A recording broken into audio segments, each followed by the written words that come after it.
Hello and welcome to the first episode in the PPF summer season. While we take our holiday, we have something for yours. It's 15 fictions for summer. You may have heard some of these episodes before, others you may not. We will be putting out one a day for the next 15 days. And we're starting with Shakespeare and Coriolanus.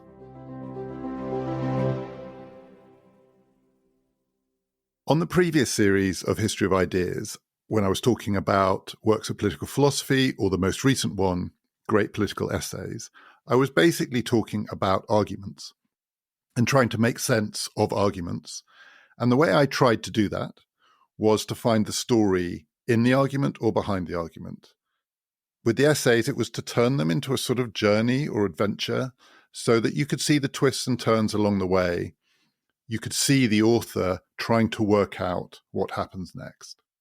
But I can't do that with this series because these literally are stories. I'm going to be talking about great novels, great plays, fictions, made-up stories.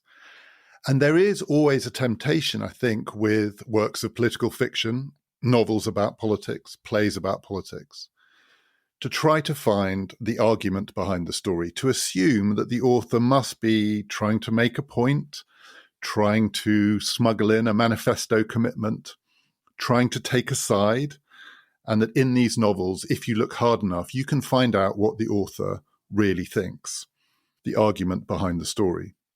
And I'm going to try and resist that temptation because I think usually it's wrong. These aren't arguments, they are stories.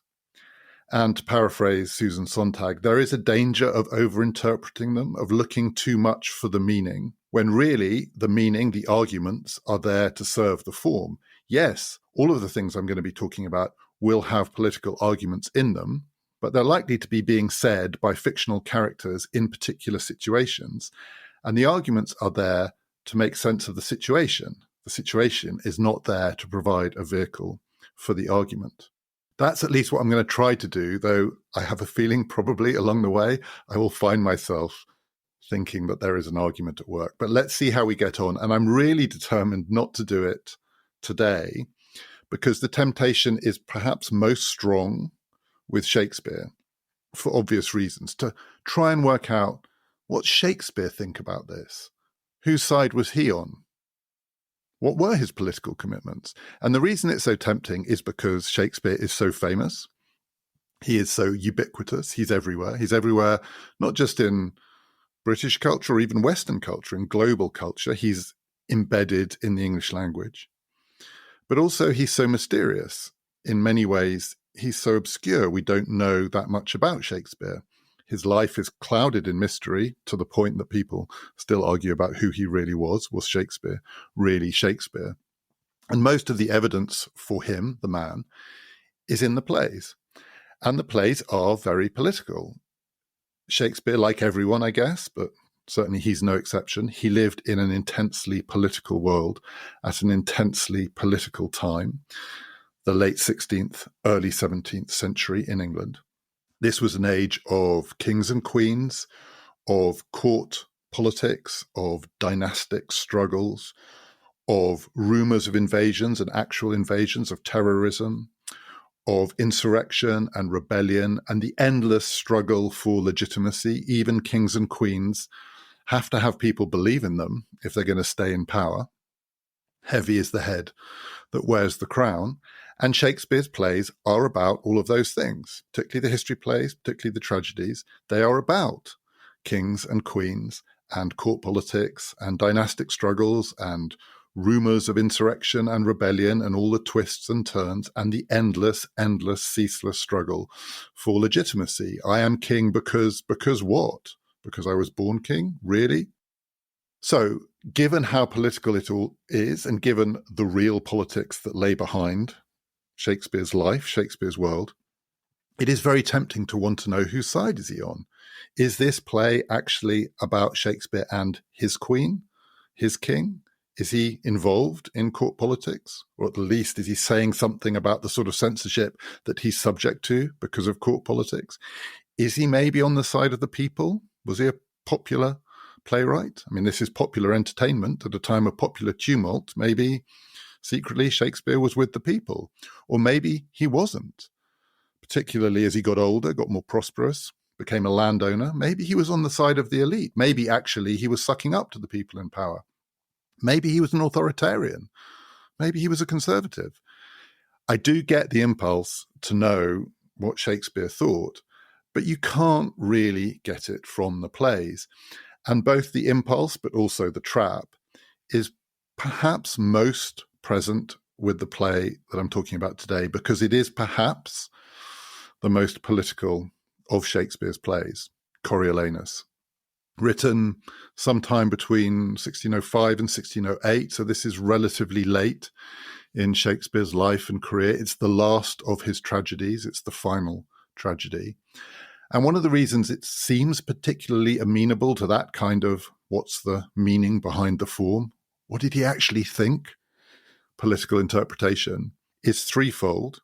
First of all, it's not actually about kings and queens and court politics and dynastic struggles, because this one, unlike all the plays about the kings and the queens and about the emperors and the empresses, the Henrys, the Julius Caesars, the would-be emperors, Antony and Cleopatra, this one is set in the early years of the Roman Republic. So it's a republic, not a monarchy. There is no king. They got rid of their kings. There is no king. There is not yet and won't be for a long, long time an emperor. This is a city-state, a republic.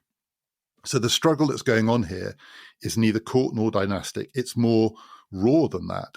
In some ways, it's more timeless than that.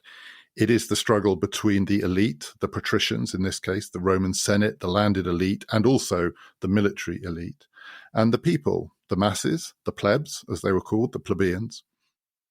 That conflict is central to Coriolanus. And so because it feels quite binary, and it isn't clouded by the question of kings and queens and the complexity of court politics and intrigue, maybe this is the play where Shakespeare, not least because he might be freer here. No one's going to read this play and think, is he talking about our king? Or was he talking about our queen? Because there aren't any. Maybe Shakespeare was freer in this play to say whose side he was on. Maybe. And secondly, this is the play that probably of all of them is most subject to endless repeated political interpretations in the way it's produced, because it looks like a play about military power, about elite rule, and about the endless struggle between the few and the many, those at the top of the state and the mass, the menial part of the state, for power. That timeless quality means it's endlessly adaptable to different situations. The question of military rule, of elite rule, of popular resistance is ever present, and perhaps increasingly acutely present in modern politics, in 20th century politics. So Coriolanus is the play, more than any of the others, that gets staged in ways that reflect the political circumstances of the time and the place in which it's happening. In Nazi Germany, Coriolanus was very popular because it was the play that could be the vehicle for some kind of statement about the necessity of military rule, of strong leadership. After the war, the Americans in occupied Germany banned it on the grounds it was too dangerous. This was a dangerous play. The implication being this play maybe was on the side of, even seeking to legitimate, a form of elite military rule. At the same time, because the play is also about popular resistance to that rule. In East Germany, Bertolt Brecht put on productions of Coriolanus which emphasize the ways in which actually it's a play on the side of the people. The people do resist elite rule. They do, in the end, defeat their would-be tyrant, Coriolanus. A recent film version of Coriolanus, directed by, starring the English actor Ralph Fiennes, was released in 2011, and it was set in the recent Balkans, a sort of mythical Balkans, but recognizably the Balkan War. This is politics about men in uniform, and how you either allow or resist them when they seek to gain power is a theme that cuts across 20th, 21st century politics. So you can do very political interpretations of Coriolanus, and it feels like it runs with the flow of the text. And thirdly, it is a play that has a lot of political arguments in it. The characters try and make their case not in the veiled language of court intrigue, but with direct appeals across class divides. It looks like a play potentially about class, in which the elite, the patricians, the gentry make their case to the people, and the people push back. And on both sides, it comes sometimes not quite as a manifesto, but certainly as a political commitment seeking to persuade the other side. So maybe these arguments, because they really are arguments, are Shakespeare's arguments. Except they're not. They really aren't. They can't be read that way because Shakespeare isn't saying them. The characters in the play are saying them. And the characters in the play are saying them because the circumstances in which they find themselves require the argument, not because it's a good argument. I'm just going to give one example, perhaps the most celebrated example in the play. It's quite early on. There's a character called Menenius, who is an ally of a friend of Coriolanus. And just to be clear up front, Coriolanus, the central character at the start of the play, he's not called Coriolanus, he's called Marcius. And he gets given the name Coriolanus because of a great military victory over the rival tribe that the Romans are fighting at this point, called the Volscians. And at the stronghold of the Volscians, called Corioli, Coriolanus gets a great victory. So he gets the name of the place that he won. And that's his appellation, his honorific. I'm just going to call him Coriolanus throughout for simplicity. It gets too confusing otherwise.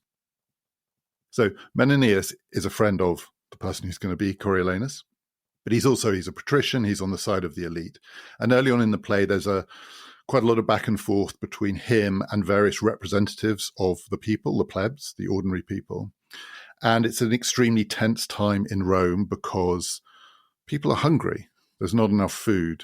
And the ordinary people are potentially on the brink of revolt because they believe that the patrician elite are hoarding the food, hoarding the corn. And the food needs to be distributed, and they are powerless to get the food. And Menenius tries to explain to the representatives of the people why they are wrong to think of his side, his class, the posh ones, as the enemy here, simply because they are holding on to the food. And he does it by way of an analogy of the body politic. There have been many analogies of the body politic throughout the history of political thinking. This one is a bit unusual. Normally, when people talk about the body politic, the idea is, and it's certainly true in this case, Menenius wants to make this point too, to suggest that we're all in it together. We are a single body. So you can't take us apart. If one part of the body fights another part of the body, it's bad for everyone. And you can't chop bits off. You can't expel this bit of the body or that bit of the body because the body will die if you chop off the limbs or the head or rip out the heart. And normally in these analogies, the rulers or the elite, the people in power, are presented as essential to the function of the body because they are the head, the decision-making organ, maybe the soul, if it's a more spiritual version of this, the thing that gives it life and animation, maybe the heart, the thing that gives it courage. In this version, Menenius says, we are the stomach of the state, or as some people call it, this is the belly politic analogy, not the body politic. We are the stomach. So it might look like we're holding on to the food in the same way that when someone eats, the food winds up in their stomach. We are the stomach. But anyone who understands how the body works knows that the stomach is there to distribute the food through the body. It passes through the stomach and it gives energy and life to the different parts of the body. And there is no other way for the food to get around. You can't directly give the food to the leg or the arm or even the head. It might go in at the head, but it has to pass through the stomach. We, the patricians, the Senate, the elite, we hold the food because we are the stomach so that we can distribute it, not because we're greedy. The stomach isn't greedy. It's just doing its job. And as Menenius says, the stomach isn't left with the food. Once the food has passed out of the stomach, his word for it is the stomach is left with the chaff, the rubbish. We are just the conduit through which the life of the state flows. That's Menenius's argument. So you can't attack us. It'd be like attacking your own stomachs for having food in them. You would die that way. You need the stomach to enjoy the benefits of the food. So that's the patrician argument. against the people. Don't rebel, don't fight back, don't even complain that you're hungry, because you might be hungry now, but without us, you would actually die of starvation. Is that what Shakespeare thought? It seems very unlikely it's what Shakespeare thought, because if you read the play, if you watch the play, it becomes pretty clear that Shakespeare has put this argument in the mouth of Menenius, designed to be a bad argument.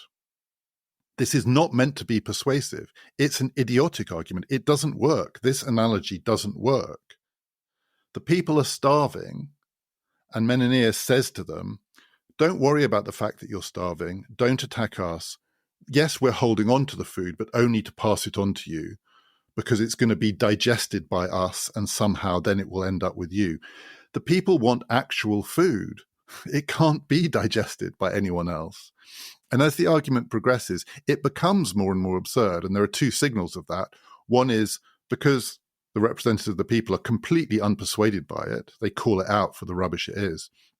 Menenius doesn't make a more persuasive version of the argument. He just starts abusing them. And he says, we're the stomach, you're the big toe of the state. You're nothing.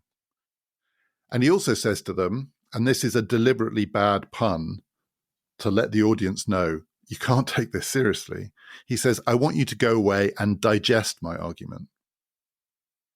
Which isn't just offensive, it's ridiculous. The people want food, and Menenius is saying, well, yes, we have the food, but what I'm going to give you instead of the food is a set of words to persuade you that actually you don't need the food now. And what I'm going to give you is the words to digest in place of the food. Happy with that? No, they want the food. And it doesn't end with either side winning this argument. They just get more and more abusive. It ends when Coriolanus appears on the scene and says to Menenius, oh, for God's sake, shut up. Stop trying to persuade these people of this. It's beneath us trying to engage them in rhetorical justifications for what we do. We are the elite. We do what we do. We protect them. We look after them. We fight for them. And they should just accept it. Once we get into the business of trying to justify ourselves through words, we're playing their game. That's not our game. We don't lower ourselves to justify ourselves to these people. And Menenius exists in this play to provide a contrast with Coriolanus, because Coriolanus won't do that. He won't even offer any kind of political justification for his power. His power is meant to speak for itself, particularly through military prowess, courage, the wounds that he's accumulated, military victory. Compared to Coriolanus, Menenius is a politician. He's not a very good politician, but he's trying to make the case. He doesn't just tell the people to get lost. He tries and fails to come up with an argument for them. Yet, compared to the people that we're going to meet, who are the elected representatives of the people, the tribunes, two characters called Sicinius and Brutus, who are cynical and devious and genuinely manipulative and skillful in their way with how they use words, Menenius is not a politician at all. Compared to Coriolanus, he's a politician. Compared to the actual politicians, he's just an amateur fool. He can't do it. He doesn't know how to do it. He doesn't know how to use words. Coriolanus refuses to use words. The tribunes know how to use words, and between them is this character who is neither one thing nor the other. So the temptation here is to think, right, so Menenius is a kind of holding character between the people who are the central struggling agents in this story. Coriolanus, all action, no words. The tribunes, the representatives of the plebs, all words and no action. And Coriolanus, when he deigns to speak to them, one of the charges he throws at them is, you don't do anything, you people. You are just politicians. I fight, you talk. I've got nothing to say to you because you have nothing to back your words up with. So the temptation is to think Menenius is eventually or quite quickly irrelevant to the central struggle. And in the central struggle, you do have to pick a side. In this play, you are being presented with these two alternative versions of what Rome is or what politics is. Elite, military, aristocratic rule, popular, devious, in this case, resistance. But it isn't like that, and it's not as simple as that, partly because a lot of the action in the play takes place between those two poles. It's not a direct confrontation. Rarely does Coriolanus and his plebeian enemies. Rarely do they come into conflict directly. Most of it is mediated by other characters, not just Menenius, but also because Coriolanus, the character himself, is not just engaged in a single fight against his working class, plebeian, whatever you want to call them, even democratic enemies. He fights two kinds of enemies throughout this play, and the play is about essentially the tragedy of Coriolanus being unable to fight them both at the same time. That is his tragedy, in the sense that he is trapped because he can win one battle, but it requires that he loses the other, or he can win the other battle, but that means he's going to lose the first one. So who are these two enemies? So one lot are just the rival tribes that the Romans fight against. So in this case, it's a tribe called the Volscians, and this is really local politics. This is Rome, not as a world-conquering power, but trying to establish a foothold on the mainland of Italy. The people that they're fighting against, I think they were sort of 10 or 15 miles away. So this is neighbor-to-neighbor war. These people are very like each other. And in this contest, where Coriolanus' job as the great warrior hero is to go out and defend Rome against the next tribe along and basically kill them. He's a killing machine. As he's called in the play, he's a thing of blood. And in a lot of productions of Coriolanus, he's covered in blood the whole time, or most of the time. He's a killing machine who kills rival tribes. That's his job.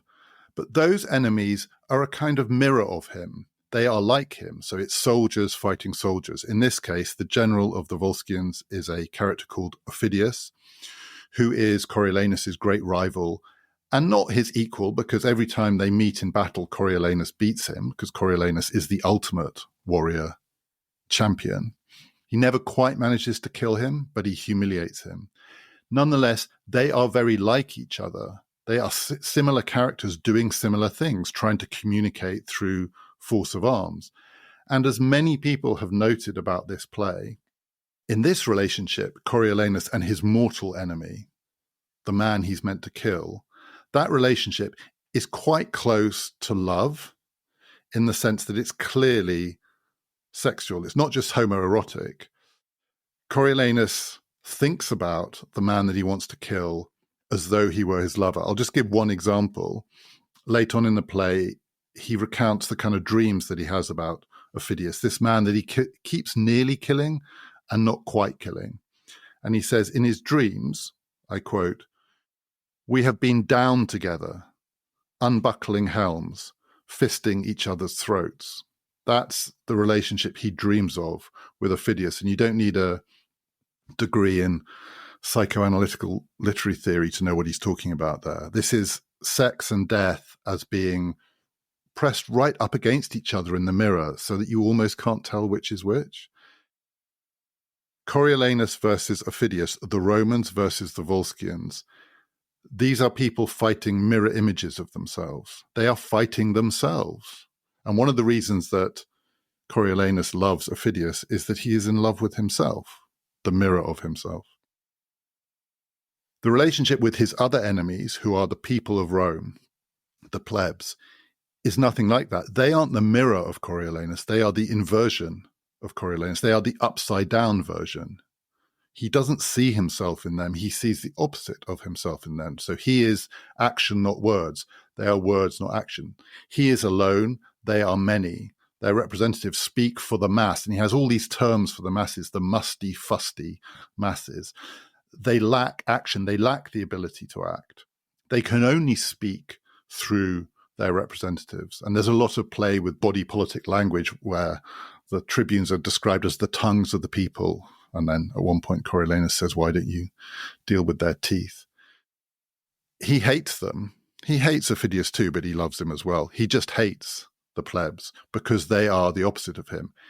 His problem is that if he defeats one of these enemies, he falls into the hands of the other. So he goes out and defeats the Volscians, which makes him a hero of Rome, which means he is now a part of Rome. After all, he's been fighting the Volscians, not just for his own sake, but to defend his city. And his city is in part its people. So when he comes back, he has done it for them.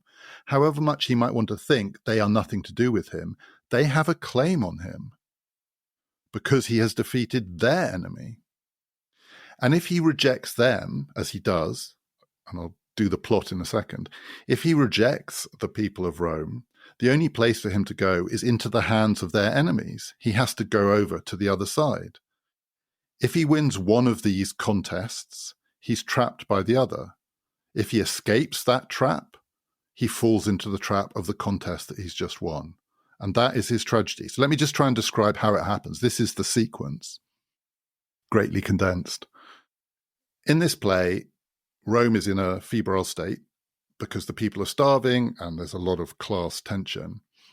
But then it emerges that the Volscians are coming again and a battle has to be fought. And Rome unites, as it always does when it's under threat, and it calls for its hero, Coriolanus, Marcius, becomes Coriolanus, go and defeat these people. Everyone wants it, and he does what he's asked to do. He is a killing machine. He kills a lot of them, and he comes back wounded, heroic, triumphant. And he needs his reward for what he's done, and the reward for this is understood to be anointed consul, the ultimate power position in the Roman Republic, although it's in theory balanced, but the consul is at the top. To become a consul, and it will be by acclamation. I mean, he's the savior of the state. There's no competitor, there's no rival for this role. It's Coriolanus. It's our god. All they ask of him is that he ask for it. That's all he has to do. It's there for him, this ultimate triumph, to conquer Rome as well as Rome's enemies. He just has to ask for it. And he has to ask the people, because the people are part of Rome. That is the minimal hold they have over him. And they will give it to him. It's completely clear they will give it to him. They worship him because he saved them. But he can't ask for it. And the reason he can't ask for it is he can't lower himself even to that level, never mind to the level of making a political argument using a metaphor of the body politic, merely showing them that he needs their acclamation is too much for him. He tries, and the words stick in his throat. They say to him, all you have to do is show them your wounds. He is so aloof. He is so, in his own mind, removed from all of that. Even the act of taking his wounds and using them as evidence of his loyalty to the state makes him sick. He can't do it. The words stick in his throat, and then the real words come out, and he expresses his contempt for the people. When goaded, and he is goaded by the tribunes, they spot the way they can get him because they don't want him to be consul. In fact, they think this man is a danger to the people of Rome because he is a would-be tyrant. They use his inability even to ask to persuade the people that he has contempt for them, because he does. At one point, Coriolanus says, the only way I want to communicate with the masses is for them to see who they really are by looking at my face, because if they look at my face, they will see my disdain for them, and my disdain for them is justified. They are the plebs. So I want them to know who they are by communicating with me simply by recognizing I will have nothing to do with them. And the tribunes turn that attitude into evidence of the fact that this man cannot be trusted an inch, and he is exiled. And when he is exiled, and there's nothing he can do about being exiled because he is just one man among all the others, he goes over to the other side. So he goes over to the Volscians and he says, we will get our revenge now. I will lead you against Rome. And because he's the killing machine, and when he picks up his sword, no one can resist, the tables are turned. And now Rome is on the back foot. Indeed, Rome faces the prospect of ruin because Coriolanus comes at the head of a Volscian army. And he is about to sack Rome. He is about to wreak his revenge on the Roman people and particularly on their representatives, the tribunes, who are not going to last long if Coriolanus comes back into the city. But he can't do it. So having moved from one enemy to the other enemy, he's now trapped in a different way because his family, his mother, his wife, his son come to see him at the gates of Rome, and they beg him not to destroy the city, because in destroying the city, he will destroy them. And they are extensions of him. They are in a way part of his body. His son is an extension of his body. In this account, he and his wife are joined together as a single body. He is an extension of his mother's body. They are all within the body politic, a much more coherent body. He can't kill them, essentially, without destroying himself. So then what can he do? Now he's really trapped. The only thing he can do is try and negotiate a peace. The only way out for him is, having taken the Volscians back to the gates of Rome, to say to both sides, as the one person who can defeat both sides, I can bring you together, enough of this fighting, let's create a peace, and I will be the person who does it. But he can't do that either, because he's no politician. He has no idea how to go about doing that. Soldiers can't make peace. Politicians can make peace. Soldiers make war. Politicians make peace. Some soldier politicians manage to do it, but Coriolanus is nothing like a soldier politician. And the Volscians, spotting that, having promised them victory over Rome, he's now compromising, see him as a traitor, and they kill him. And that's the tragedy. There is no way out. It's a tragedy. In these tragedies, the convention is that the central character has a fatal flaw. So what is Coriolanus' fatal flaw that means that he's trapped in this way? And the conventional answer for this play is that it's pride. He's too proud. He can't lower himself even to the minimal amount required to get the people who worship him to feel like he's heard them, heard their worship. He can't even do that. He's too aloof to debase himself in any way, which means he is doomed. If he's going to fight a war for Rome and yet convey to the people of Rome he has nothing but contempt for them, in the end, they will reject him. And once rejected, he has nowhere to go except to their enemies. And once he's in the hands of their enemies, he's an enemy of Rome, and that will be ruin because his family are still in Rome. It's a tragedy. But it's one of those plays, I think it's probably true of a lot of Shakespeare's plays, that has a meta element in it, in that there's a certain amount of discussion in the play about the characteristics of the characters in the play.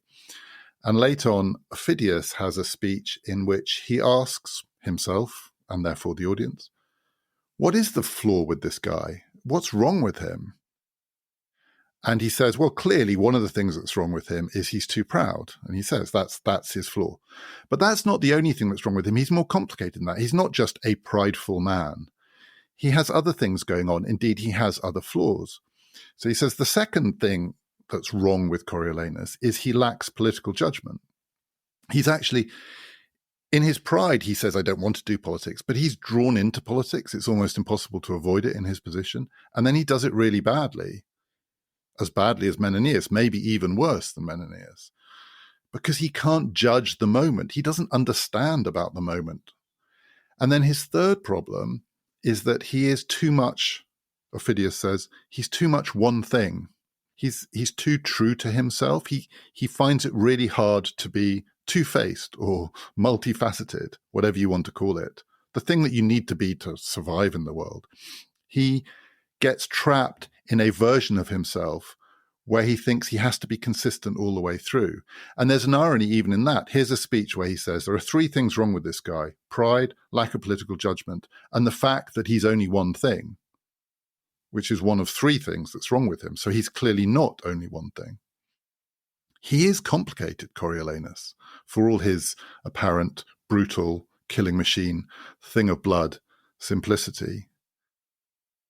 One part of that complication, part of the puzzle with this play, is the plot has to be motivated by the fact that Coriolanus has contempt for the people of Rome. He says, I'm just a soldier. I am just a killer. That's what I am. I don't do politics. But he wants to be consul, because he could, after all, say, well, I don't want to be consul. I don't want your rewards. I don't even want to be called Coriolanus. I don't want any of it. Some soldiers, when they come back from the wars, however triumphant they've been, don't try and become head of state. They go back to their farms or whatever. It's not just, it's a possibility. In Rome, it's a thing that people do, but not Coriolanus. Actually, he does want that power as well. He wants it all, but he can't do the thing that's required to have it all. Part of the reason he wants it all is because of his mother, who is a terrifying character, Volumnia. She raised him to be the killing machine. She has indoctrinated him from a young age with the belief that all that matters in life is your reputation for nobility and valor, and that can only really be proved on the battlefield. So soldiering is everything. Victory is everything. And she wants him to be wounded. When he comes back and from one of these battles and the report is, your son's been wounded, she goes, thank God. Not, thank God he's wounded, not dead, but thank God he's wounded and not wounded. Thank God he's bleeding. I mean, it would be awful if he came back and he wasn't bleeding. And when Coriolanus' wife says to her, but he could have died, like, this is a dangerous business, she goes, that would be fine. I'm completely fine with him dying. She says, if he died, in Shakespeare's language, his report would be my issue, meaning his reputation would then be my son. That's what I'd love. It's fine. I don't mind if it's him or his reputation. The thing I couldn't love is him without his reputation. But she's the one who then drives him on and says, and you must now become consul. It has to be greatness followed by greatness. You must take your reward. And he complains, I can't do it because they're going to make me not beg, but suck up to them a bit. And I can't do it. You've taught me to disdain them. And now you want me to ask them for something. And she goes, come on, it's just a small thing. And it'll be worth it, because when you have that power, then you really can disdain them once you're consul. But you've got to do the tiny bit of politics that will get you there. And he can't do it. He just can't do it. In the end, one of the things that he rebels against is his own mother, who thinks it ought to be possible to transfer what makes Coriolanus undefeatable on the battlefield into politics. But you can't, and he can't, and it's because she's taught him when he's fighting to be heedless of anything but his honor. And so in politics, he can't drop that heedlessness. He is heedless again. He is reckless again. He tells the people what he really thinks of them. And it leads to the great confrontation, the point in the play where the two sides within Rome do square up. Having failed to ask for the consulship, the tribunes spot their moment, which they have effectively engineered. They've contrived it. They know Coriolanus is going to fall into this trap. This is their chance to persuade the people that this man is a danger to them. He is actually their enemy because he has contempt for them, and that they should expel him. And so he's hauled before a tribunal. He can't defend himself because he's incapable of it. He can't do the politic thing and ask for forgiveness. And so they expel him. And in response, he says in a 3-word cry, which are the 3 words that electrify the whole play forwards and backwards. And it's right in the middle of the play. When Coriolanus is banished from the city of Rome, he turns to the people who have banished him and he says, I quote, I banish you. That is, you don't get to throw me out. I throw you out. You don't get to reject me. I reject you. No one rejects me. No one tells me what to do. No one tells me where to go. But I am telling you where to go. I am pushing you away from me. And he knows that means he has to leave Rome. There's no way of staying in Rome and rejecting Rome. There's no way of banishing Rome from inside Rome. So he says, I'm going to leave you because effectively, he doesn't say this explicitly, I am the body politic. I am the only thing here that is entire and intact and whole. At various points in the play, he calls the tribunes fragments or representatives of the fragments, the unincorporate body, the bits and pieces of the state. Everything else is fragmentary, incoherent. It doesn't hang together. Only Coriolanus, his body, his courage. That's the only thing that holds together. So if something has to be rejected from the body politic, his body will reject everything else. But like Menenius's body politic image earlier, it's bullshit. It just doesn't make sense. It's a cry. It's a magnificent, the haughtiest cry of political pain in all literature. I banish you. And it's bullshit because he says, so I'm going to go off and lead a solitary life. I am the world entire to myself. I can be true to myself by being just myself alone. But he doesn't. Because you can't be Coriolanus on your own. You have to have armies to lead. You have to have people to fight. You have to have a political world to inhabit. Coriolanus as hermit just doesn't make any sense. So he goes off and joins the enemy. He joins the Volscians. He can't be the world entire. He needs a body to hook onto. And he hooks onto the body of his enemies, which means in the end, he leads them against his family. And he's not a world to himself. When his family come to see him at the gates of Rome and they say to him, don't do this. And that's more or less all they say. As they're on their way, as he knows they're coming, he says in an aside, this isn't going to work. I am going to resist these people. And he says, I quote, I will be the author of myself. and have no other kin. Or rather, he says, I will act as a man who is the author of himself and have no other kin. That is, I have no family. I have nothing that comes out of me that isn't part of me and inside me. And the second he sees them, he knows he can't do it. He knows that it's a lie. And the way he characterizes that it's a lie is he says, I'm like an actor and I have forgot my part and I am out. I'm like an actor who's forgotten his lines. I can't play this part. I can't play the part of being authentically myself. The authenticity for which he strives is actually just a contrivance. It's just another contrivance. And he realizes he lacks the words for it. He lacks the lines. He's forgotten his words. And he's ruined. At that point, he's ruined. Everything that follows from that is just the tragedy unfolding. I banish you turns out to be bullshit. The other reason this play can't just be summarized as it's about Coriolanus, the tragic hero who had too much pride, is everyone in it has too much pride. I mean, there's never been a play with more people full of pride. It's dripping off the walls. They all have it. His mother is the most prideful person imaginable. She's haughty, disdainful. She's probably more disdainful than Coriolanus is. She is unbelievably aloof, and yet, unlike Coriolanus, she also is so prideful that she thinks she can politically manipulate any situation, and she's wrong. Ophidius is an incredibly prideful man. He is haunted by the fact that Coriolanus keeps beating him, his brother, his lover, whatever it is. This man who is like him is better than him. He can't bear it. It drives him mad.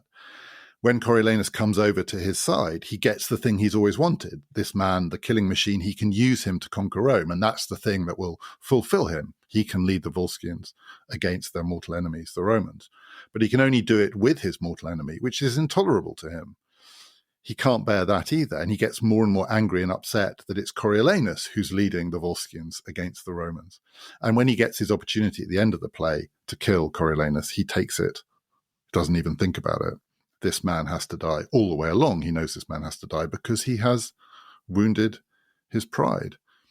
Menenius is proud, the friend who thinks that he can persuade people. He can't persuade the plebs of anything, but nor can he persuade Coriolanus. So the play begins with Menenius making a bad argument.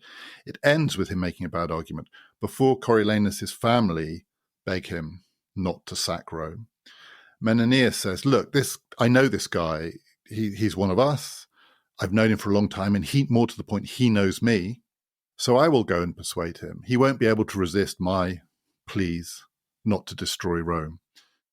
He goes, and Coriolanus can resist him without even having to think about it. Nothing, Menenius says, has any impact on Coriolanus. He has nothing to say. He is the empty vessel in this play. The tribunes are full of pride. The tribunes, who are devious politicians, also think that they know best. They are wishful, apart from anything else. So they think they are the master manipulators, and they think they trap Coriolanus. They draw him into being unspeakably contemptuous to the people so that they can say to the people, look, this is what this man is. They can actually give the people what Coriolanus says he wants to give to the people, which is a clear view of his disdain for them. And they use that to persuade the people to reject him. And when Coriolanus is banished, they don't care that he says, I banished you, because they know it's bullshit. He's got nothing. They are many and he is one. He can go and be a hermit. He can go and do what he likes. They win, he loses. It's their triumph. And then when they hear in Act 4 and Act 5 that this man that they have banished is coming back at the head of their enemies and their enemies' army to destroy them, their response is, it's not true. It just can't be true. Like we're the people who set this scene up. Like we're the ones who control this situation. We're the politicians. He's not going to be leading the enemy against us. And they're told, no, he's coming and he's laying waste to Roman farms. He's killing Roman families and he's coming for you. And they go, no, he's not. I mean, because that wouldn't make sense, right? That would mean we'd won, but actually we'd lost. But that's not how it works because we're the people who end up on top. I mean, we're not, we're the plebs, right? But no one gets the better of us in the end. And Shakespeare, there is mockery of these men and their vanity, their pride, their stupidity, essentially. He puts into the mouth of Menenius the other great cry of pain in this play, the great political shriek, when the tribunes say to Menenius, "We don't buy your arguments. You're always talking rubbish. And anyway, like, no one takes you seriously. You're an arrogant man. You're a vain man. You're a foolish man, whatever." Menenius says to them, "Oh my God, like, you're those things that you say I am. That's what you are. You say I'm arrogant. You're arrogant. You say that I'm full of puffed up pride. You're full of puffed up pride." And he says to them, this is the great cry, "Oh, that you could turn your eyes toward the napes of your necks and make but an interior survey of your good selves," i.e., God, I wish you could see yourself like other people see you. They see through you. You're just looking out from inside your stupid little heads, and you see me as the vain, arrogant one. Oh my God, that's who you are. God, I wish you could see yourselves as I see you. God, I wish you could see yourselves as everyone sees you. But they don't. Not only do they not do it when Menenius tells them to do it, they don't do it at any point in the play. They don't lose. They do win. Coriolanus ends up dead. He doesn't come for them. If he'd got into the city, he would have cut their throats. But in the end, the Volscians cut his throat, and the tribunes live to fight another day. And their wishful thinking goes on, and Shakespeare allows that, not because he's on the side of the tribunes, not because he's on anyone's side, but because he knows that these cries of pain, these desires for it to make sense. I want people to see you for who you are. I want the essence to come through. I want politics to make sense because people are as they should be seen, and they are seen as they are. It doesn't happen. You never get there. In the end, it's all a charade. It's all an act. The only person probably that you can say is not full of pride is Coriolanus' wife, Virgilia, who is a fairly meek and in some ways minor character in this play. She seems terrified, understandably, of her mother-in-law, and terrified, understandably, of her husband, and possibly even terrified of her infant son, who's being brought up to be like a mini-me Coriolanus, a little mini killing machine. She joins them when they go to beg him not to take his revenge on Rome. She hasn't got much to say, and she does the thing in the end that Coriolanus always aspires to do but never manages, which is simply to communicate through action. She has almost no words, but she, and it has to be said, his mother and his son, kneel before him. And in the act of kneeling before him, they break him. He can't go on once they've kneeled before him. And she, because Virgilia, the wife, because she doesn't really have a side to her. There is a integrity to that. She maybe is the one person who is intact in this play, in the sense that her actions and her words, or in this case, her absence of words, cohere. But the tribunes win and she loses. So at the end of the play, they have got their enemy dead and she's lost her husband. Nobody wins. It's a tragedy. So what does it all mean? I'm not going to say there's a political message here, because there isn't a political message in that sense. It's about what it is to live in a political world about which there can't be a message. There can only be a description. It's definitely, as I think is probably true of all Shakespeare, show not tell. But one of the things that this play is about, as so much of Shakespeare, is the theatricality of life. This is a theatrical production, a staged account of the way in which life itself, public life, but also many aspects of private life, insofar as such a thing existed certainly in Republican Rome, it was a remote idea. But life itself is a production of that kind. It involves characters playing parts. And in this play, as in other Shakespeare plays, he does that meta thing of having characters in a play talk about what it is to be a character in a play. I have forgot my part and I am out, is what Coriolanus says not long before he dies. It is a performance. It's a performance about the performativity of political life, which sounds awful and deeply off-putting, and yet the genius of Shakespeare unparalleled in the history of writing about anything, is that he makes this meta theatrical version of theatricality seem natural. So even when these characters are doing it, it doesn't feel like that itself is a contrivance. It's part of who they are, which makes it both moving and baffling.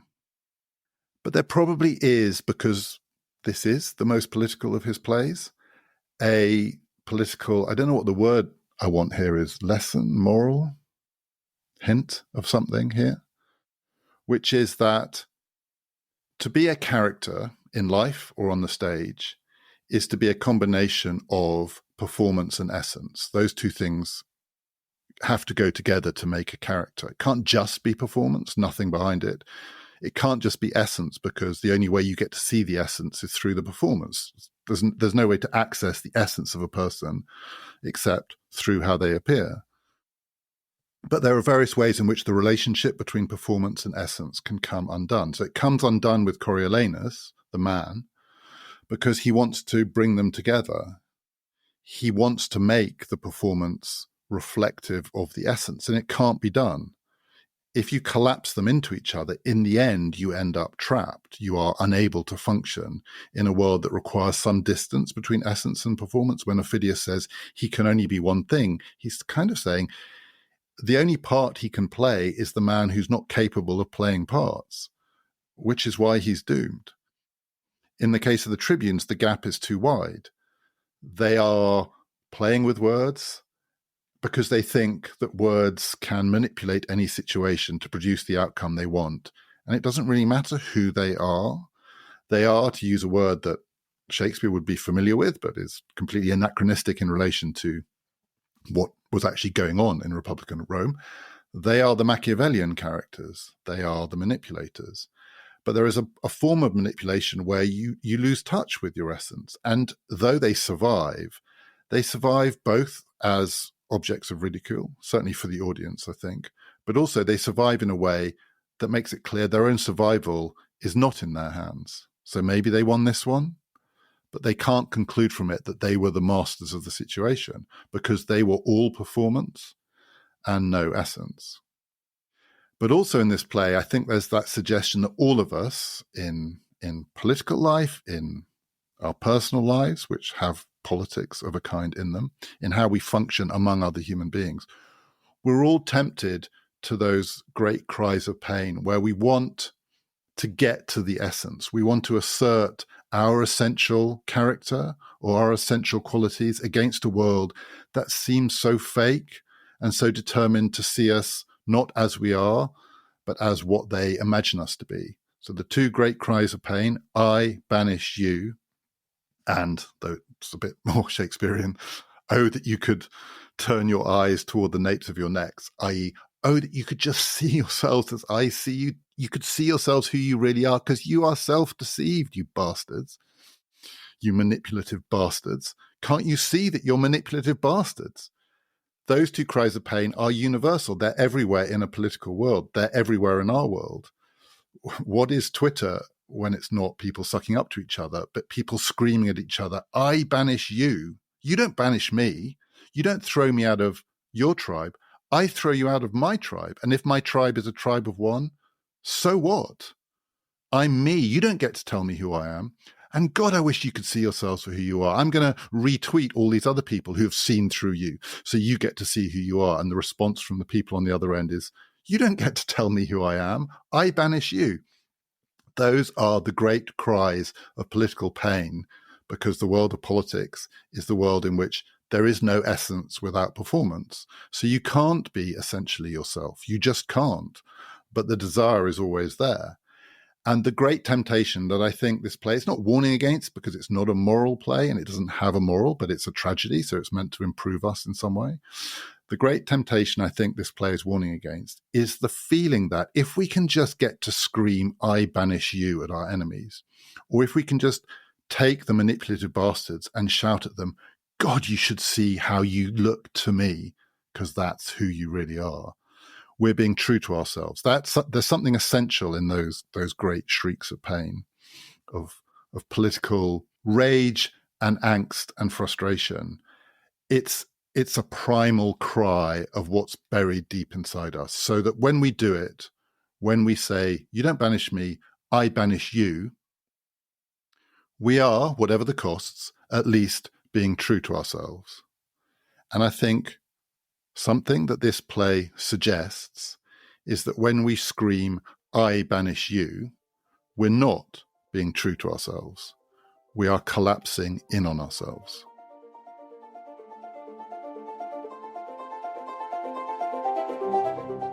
To find out more about this series, and indeed this podcast, just visit our new website, ppfideas.com.